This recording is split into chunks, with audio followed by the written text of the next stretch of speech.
Hello, everybody. This is Nick Totaro, Professor of Information Technologies and Computer Science, Lakeland Community College. I'm often asked, why do we still require students to take programming logic if they have no plans to be an app developer?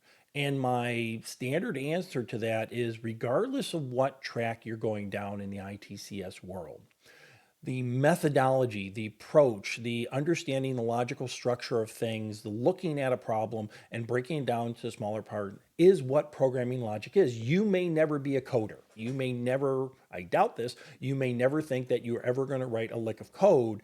But on the other hand, the methodology used in coding and the practicality, we use all the time in ITCS. So I want to understand that. But in this video, I want to cover a couple things. First, I want to talk about the applied knowledge of programming logic. We are going to write code.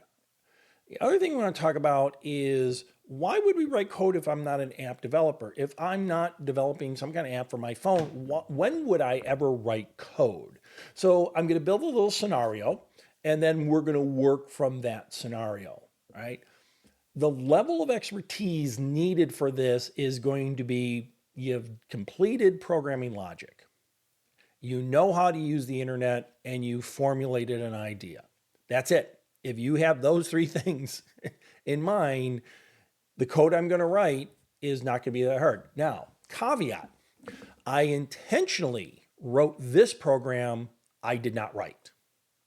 That didn't make sense, right? I intentionally created this program, but I didn't write the vast majority of it. I used artificial intelligence. I specifically used ChatGPT. So I want to get that into the open. This is not about breaking down the logic and all the other things. We'll do a little breaking down logic, but this is more important that we understand the process of ad hoc programming, doing something, or automating a process using program from someplace else, right? So going out to ChatGPT. Now I will tell you, if you ask ChatGPT to do some of these programming techniques, it's going to say no. That might be used for that might be used for hacking.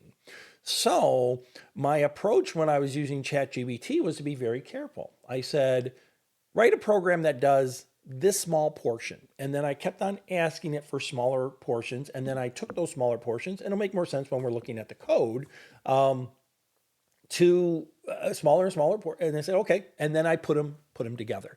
But if I would have asked the program, ChatGPT or any of the programs, write this big program that does X, it would have said, no, I'm not allowed to do that. It can be used for hacking purposes. So this is the scenario. Scraping. One of the things that is learned in penetration studies, ethical hacking, whatever, is the process of scraping. Scraping just means you go out to a web page and you pull information off that web page. Sometimes we call it reconnaissance. But with scraping, we actually look at the HTML code and we look for certain things on a web page. For example, we may be looking for email addresses, or we may be looking for links someplace else. Now, we're not going to look for passwords. Nobody should be putting a password on a page. So we're going to start with the process of a thought. I want to scrape a single web page, and we're going to keep it simple. We're not going to spider down the entire web content. We're going to look at a single web page, and we're going to say, give me the email addresses off this page and give me the links off this page. And we want to be a little stealthy here, and that's easy enough, right? That's easy enough. And I'll explain what I'm doing as I'm going through here, because some of these techniques we would not want to alarm or make somebody worried, oh my God, this person's hacking or this person's scraping. So those are the things I'm going to keep in mind. We're going to use Python in this example, and we're going to use minimal programming from my mind. 90% of this program was written by ChatGPT, but it wasn't, the whole thing wasn't written by ChatGPT, small individual portions of it, right? So let's take a look at this particular environment.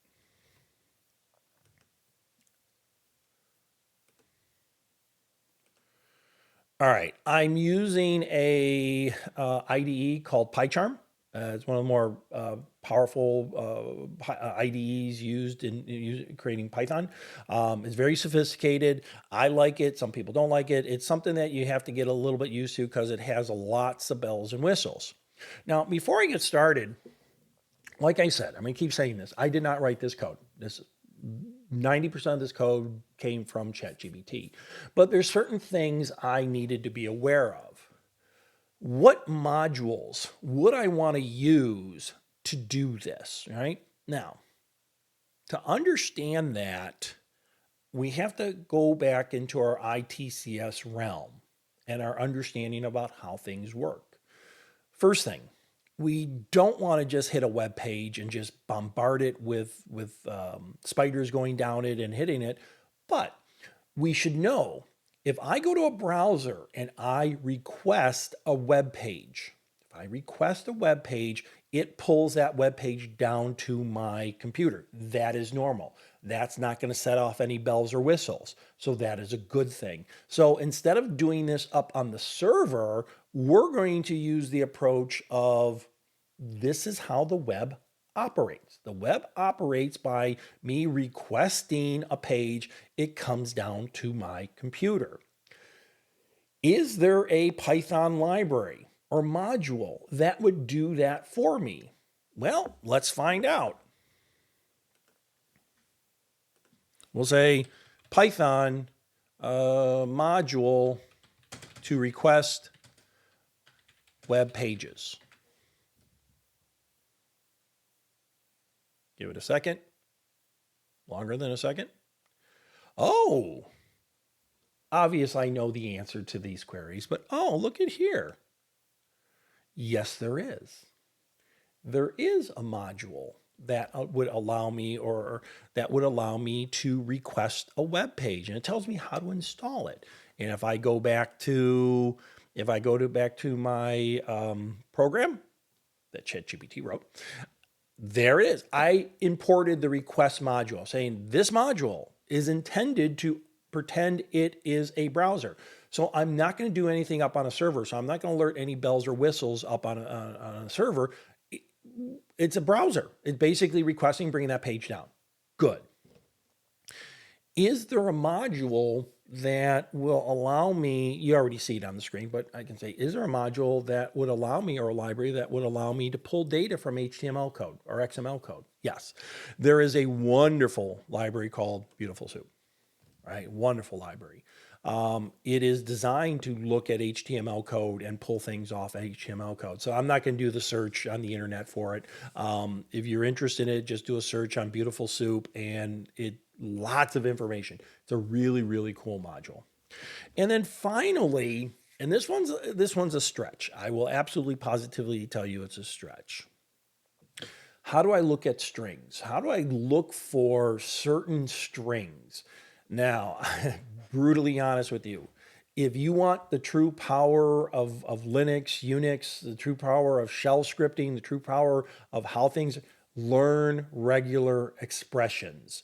Regular expressions are a methodology, are a tool that will allow you to look using special characters, constructors, and everything, look through text files very, very quickly.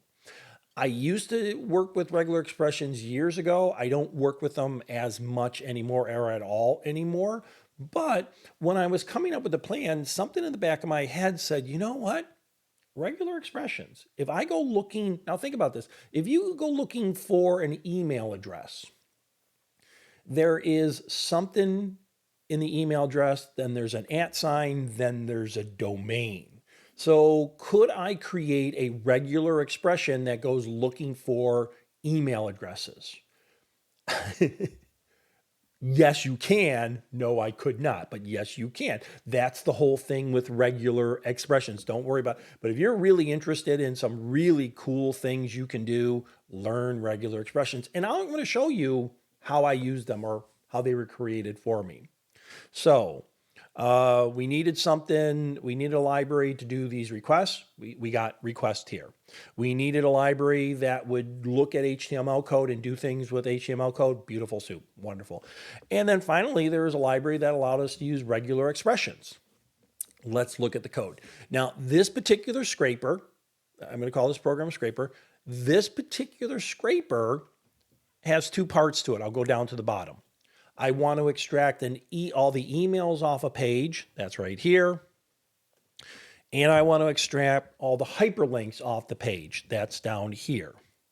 The page I'm going to be looking for, because this is a very somewhat passive program, it's not going to set off any bells or whistles.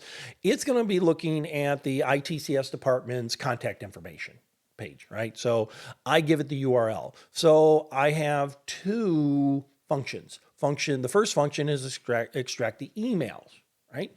The second function is get the hyperlinks and put those into files. Put both of those stuff into a file.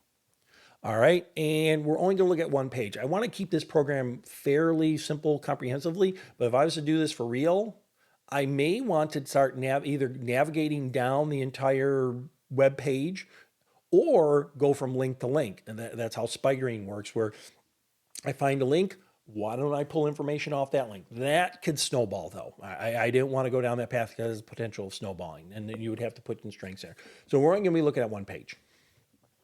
Let's take a look at finding emails. Right? There's a function for finding emails. Again, let me stress this. This was written by ChatGPT. I didn't do it. I told ChatGPT, can you write me a code that will extract emails from a text file? Not HTML, but a text file or a web page. I did not tell ChatGPT,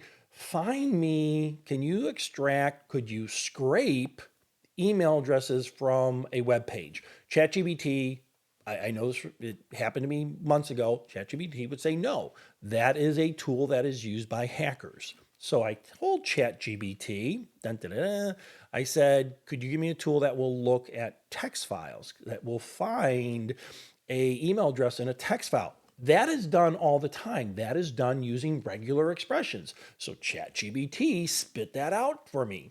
So I did some finagling, right? Then the other thing I said, I asked ChatGPT could you write me a code that will pull down an HTML page in Python? ChatGPT said, sure. So I took those two things. Write me a program that will pull down the HTML code. Write me a program that will look for strings in a text file, and I combine the two. I had to use that programming logic because ChatGPT would tell me no. And sure enough, here's what happened. ChatGPT said these first few lines here, get a web page based upon the URL. All right, here's the function. Based upon the URL, get me a web page.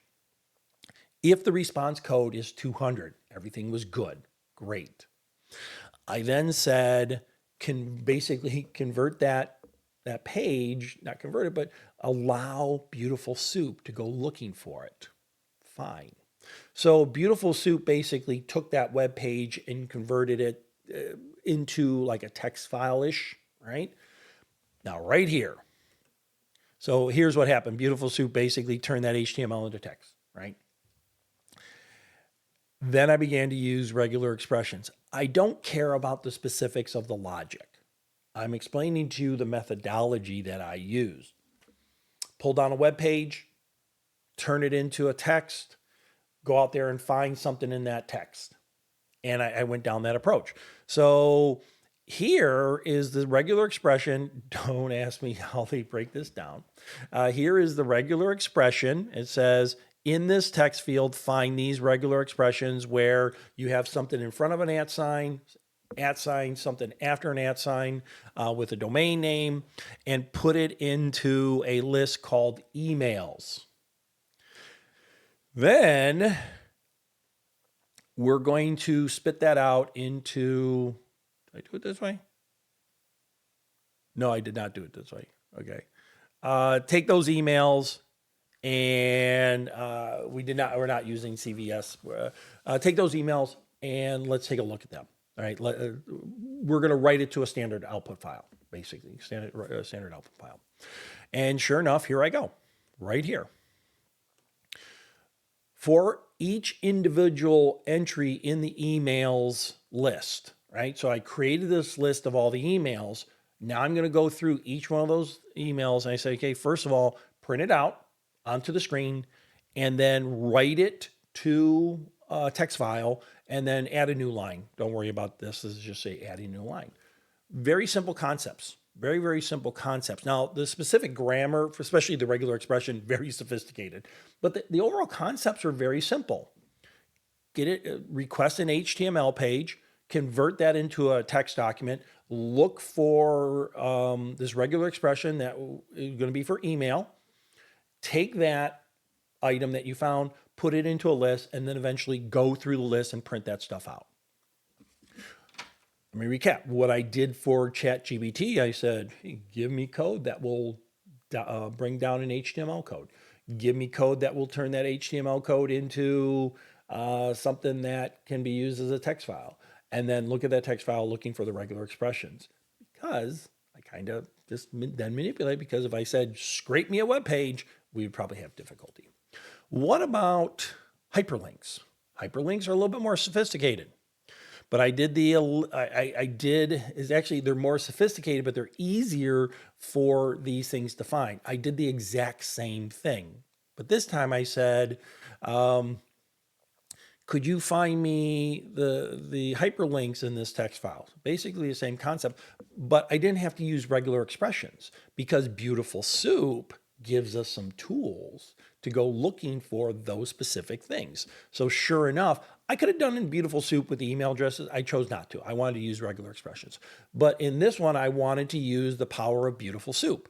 So the exact same thing. Go out and get me a web page. Bring it down to my machine. Standard browsing techniques, right? We're not being aggressive here. Standard browsing techniques. Take that page and convert it into something that can be used. To basically turn it into a text file. Then, right there, that's it. Inside this Beautiful Soup, there is a method called find all.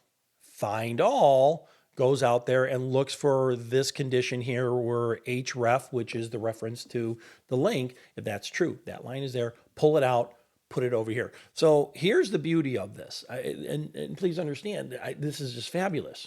I didn't write it, but this is just fabulous. For emails, I use regular expressions, right? But Beautiful Soup has a tool that says, you want those links? Here, I can find those for you. And that's right there. Now it did exactly what we saw in the email. In the email, it put all those links into a list. I get rid of this. That's not necessarily true. Open up a text file, print them out, write those to a text file. That's it, right? So this code is about 60 lines of code. If I take out all the comments and stuff like that, it's probably closer to 40 lines of code. It's using regular expressions for emails. It's using the power of Beautiful Soup for other ones.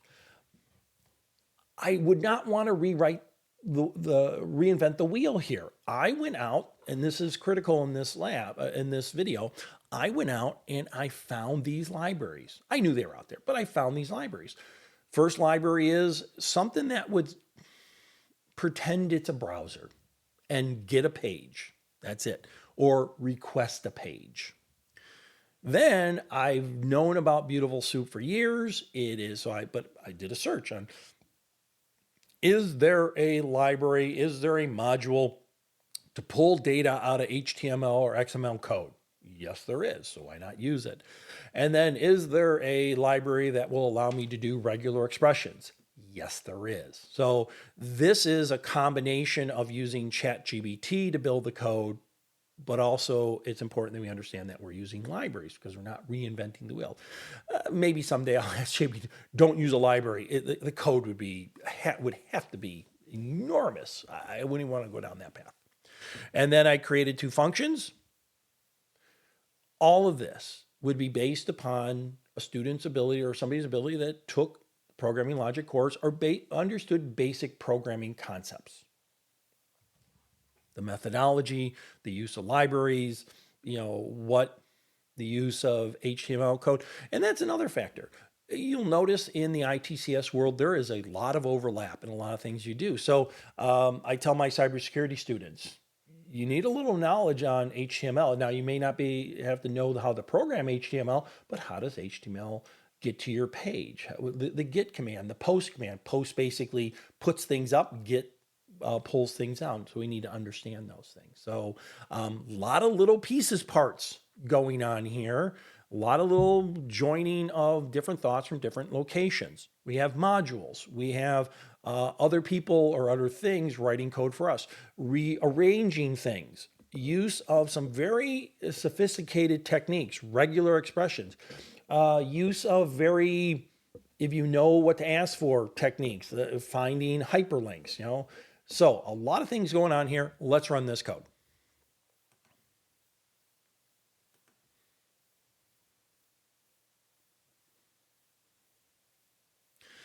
Now, understand something. That was really quick. It did go to the live internet. We got to be real careful, but this was just using a browser technique anyways. You got to be very careful touching people's web pages. So this didn't set off any bells or whistles because it was just like I was doing a browser. Could I have done this using a web browser? Yeah, I've done it that way too, where I've gone to an internet page, I opened it up, and then I looked at the code through the browser, copied the code over to a file, and then worked on it that way. So that is very possible. Let's take a look at the files. So the email text, there are the email. So on that particular page, these are the email to the instructors to the contact information. What about what links were on that page? And there's the links, there's the directories, right? Here's the hyperlinks all inside a text document.